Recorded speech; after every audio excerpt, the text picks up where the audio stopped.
Think of a movie scene where someone steps from a dark hallway into daylight. With SDR, something has to give. Protect the view outside, and the hallway disappears into shadow.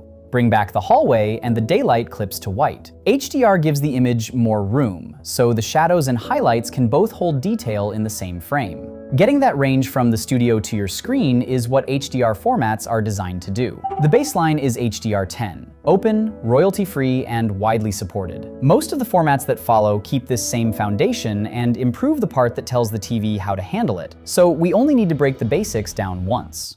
HDR10 builds that image around two main parts. First, it uses a wider color container called Rec 2020 with 10-bit encoding, giving each color channel just over 1,000 steps instead of 256 in traditional 8-bit video. Enough precision for gradients to hold together without obvious banding. It also uses a brightness scale called PQ, or perceptual quantizer, which tells the screen how bright each part of the image is meant to be, from dark shadow detail to intense highlights. PQ can describe brightness up to 10,000 nits, with nits being the standard unit for screen brightness. Although most HDR video is mastered well below that ceiling, commonly on 4,000 or 1,000 nit mastering displays. If the image contains brightness levels the screen cannot reproduce, those levels have to be mapped into the range it can show. That is tone mapping. HDR10 can also carry static information about the display used during mastering, plus two optional brightness markers from the content, its brightest single pixel and the highest average brightness of any frame. But those are only clues. A dark hallway, a snowfield, and a bright explosion can each call for different tone mapping decisions. And with HDR10, those decisions ultimately belong to the display. The same grade can look excellent on one TV and flat or clipped on another.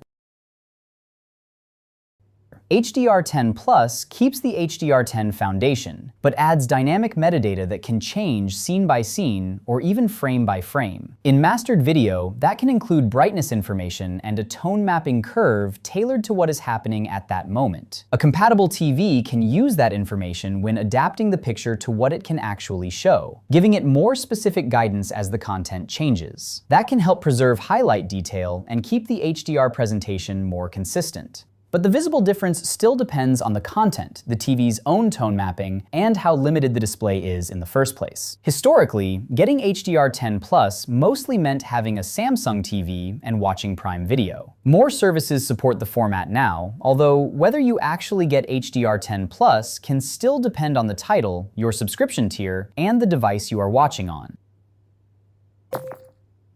HDR10 Plus Adaptive uses the TV's light sensor alongside HDR10 Plus metadata. The idea is to make darker parts of the image easier to see when room light would normally hide them. There is very little independent evidence that adaptive makes a meaningful difference in real viewing. So what you are seeing here is only a simulation of what it is meant to do to the picture, not proof of what it will look like on every TV. I would not treat it as a reason to choose one TV over another. For Bright Room HDR, the bigger questions are still how bright the TV gets, how well it handles reflections, and whether the panel can hold contrast in that room.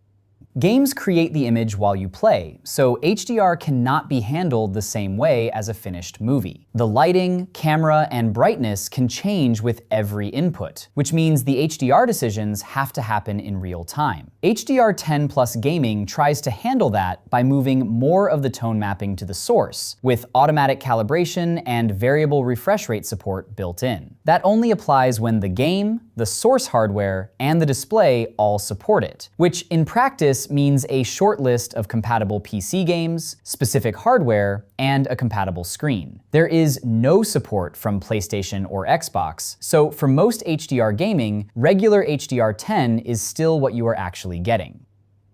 HDR10 Plus Advanced is the latest extension of the format and Samsung's answer to Dolby Vision 2. The most meaningful addition on paper is local tone mapping. Instead of one overall adjustment for the entire frame, Advanced can identify up to 3 areas and give the TV separate tone mapping guidance for each. Beyond that, it carries more detailed brightness and color information for higher-end TVs and genre tags so the display can adjust its processing to what is being shown. It can also carry motion smoothing instructions instructions that vary from scene to scene. Whether that actually improves anything or just gives the soap opera effect a more refined delivery is impossible to say without real content to test. Some new Samsung TVs are shipping with it, and Prime Video has announced selected titles.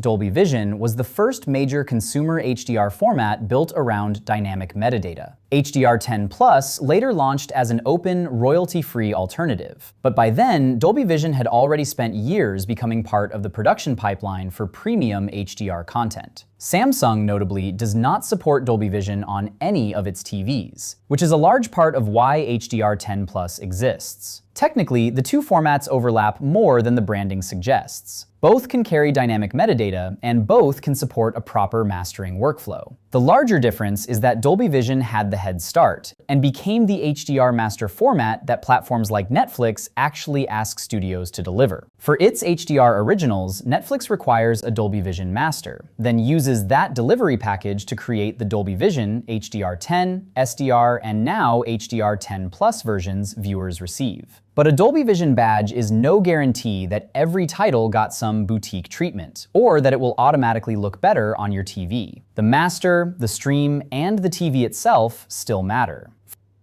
Dolby Vision IQ is similar to HDR10 Plus Adaptive. It uses the TV's light sensor, metadata, and optional content type information to adjust the picture for the room. It can help a little when room light makes HDR harder to see, but the result still depends on the TV itself and how well its sensor reads the room. The practical advantage of Dolby Vision gaming is console support. Xbox Series X and S can output games in Dolby Vision on compatible TVs, including some existing HDR10 and Auto HDR games. That doesn't mean every game was created for Dolby Vision from the start. In many cases, Dolby Vision is part of the console's output path, not proof that the game received its own Dolby Vision grade. So Dolby Vision has the stronger console case.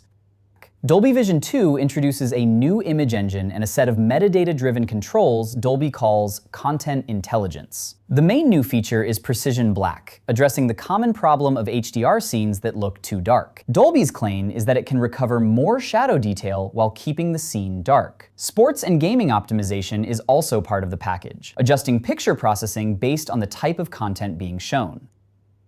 Dolby Vision 2 Max is the version for higher-end TVs. The main HDR feature is bidirectional tone mapping.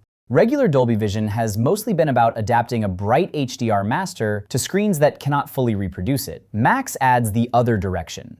If a newer TV can get brighter than the display used during the final grade, the creator can provide instructions for how to use that extra headroom.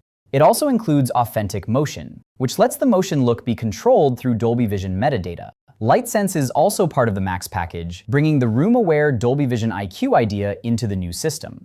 Dolby has also mentioned reference-style controls for enthusiasts, but the details are still too vague to mean much. Hisense, TCL, and Philips have announced Dolby Vision 2 TVs, while Canal Plus and Peacock have announced plans to deliver content.